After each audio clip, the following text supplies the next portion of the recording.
Hello, welcome back to Big John's Garage. I've not done a video since we came back from the NEC a couple of weeks ago. Had a good weekend. We took the Mini down there, took it down on a trailer. All I managed to do was fit the wheel arch extensions. I was going to do loads more, but so busy talking to people.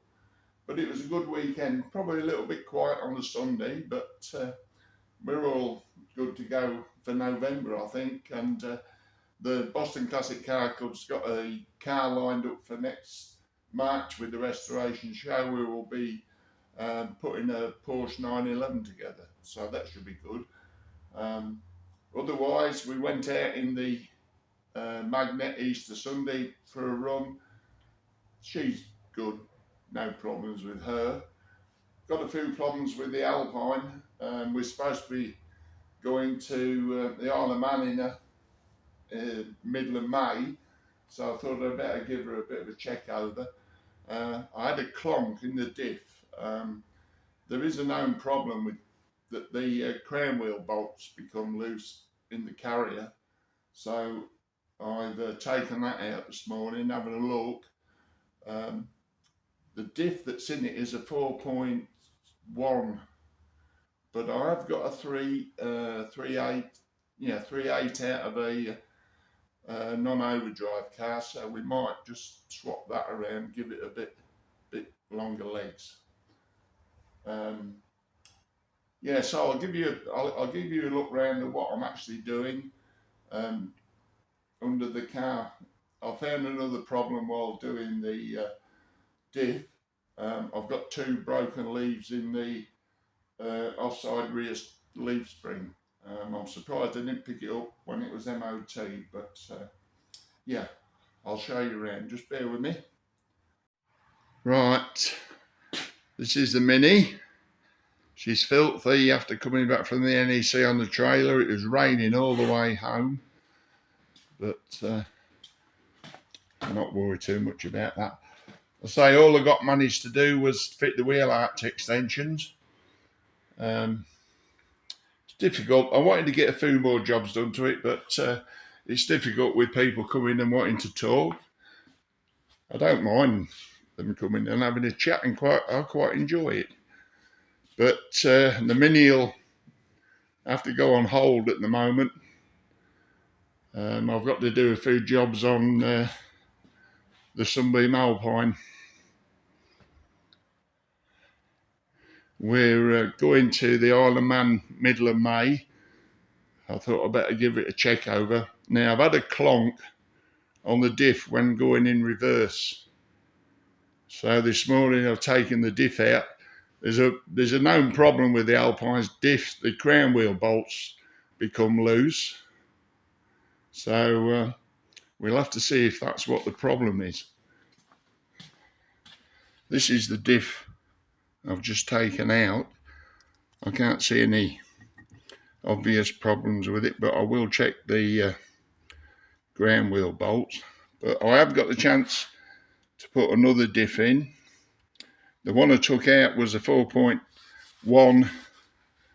This one's a 3.9 out of a non-overdrive Alpine.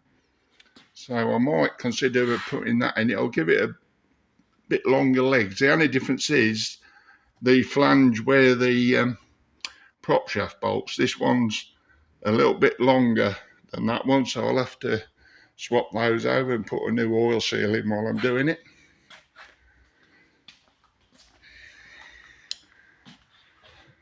I've had the Alpine now for 43 years. I paid £150 for it in 1981. It was quite rotten. So it's had two new front wings, front valance, inner wings, inner and outer sills.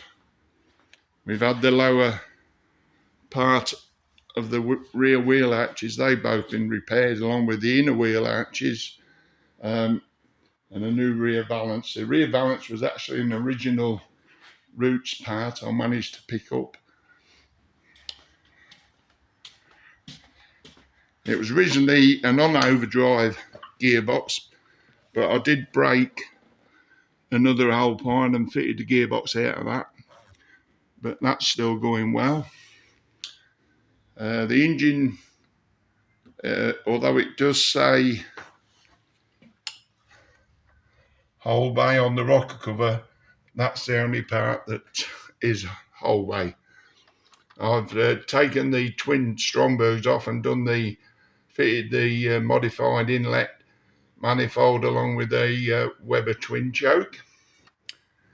It's got electronic ignition. There's no fan on it. I fitted an electric fan, what I got from a scrapyard for about a tenner. And there's the thermostatic control for the fan, which fits in the top hose. Excuse me. Now this is an Alpine GT, so it doesn't have a soft top, only the hard top. I also had to repair the hard top. It was all rotted along the bottom and along the bottom of the rear window. Managed to get some repair panels for that and did that. The GT has a wooden dash. It also had a wood rim steering wheel originally, but the one on this actually literally fell apart when we moved it. Also, the GT has carpets, not rubber mats, and it has a back seat. My two kids grew up riding about in that, but I'm not allowed to take the grandkids out in it because there's no seat belts in the back.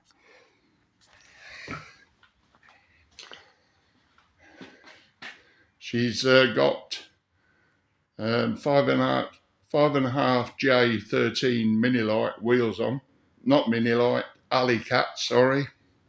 These were on a car I broke when at one point I had 3 Alpines, broke one and sold another.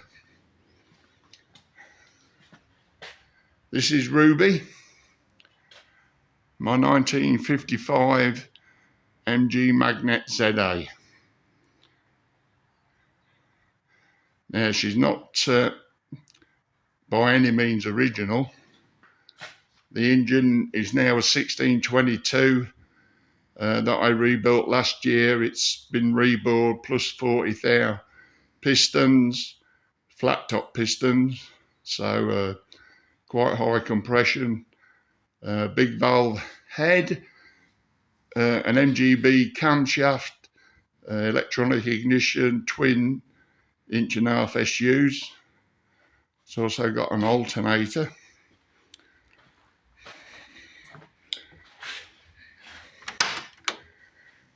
And it's got a 5-speed Ford Type 9 gearbox fitted as well.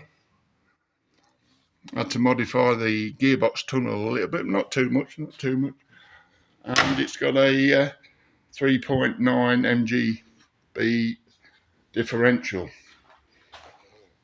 Sorry. We did the London to Brighton run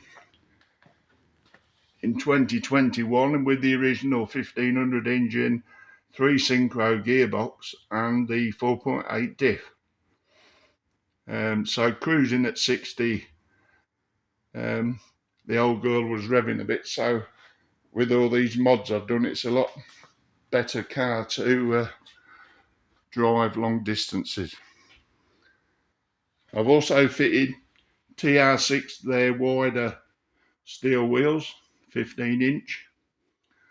A lot of people don't like me for doing that, but it's my car, I'll do what I want.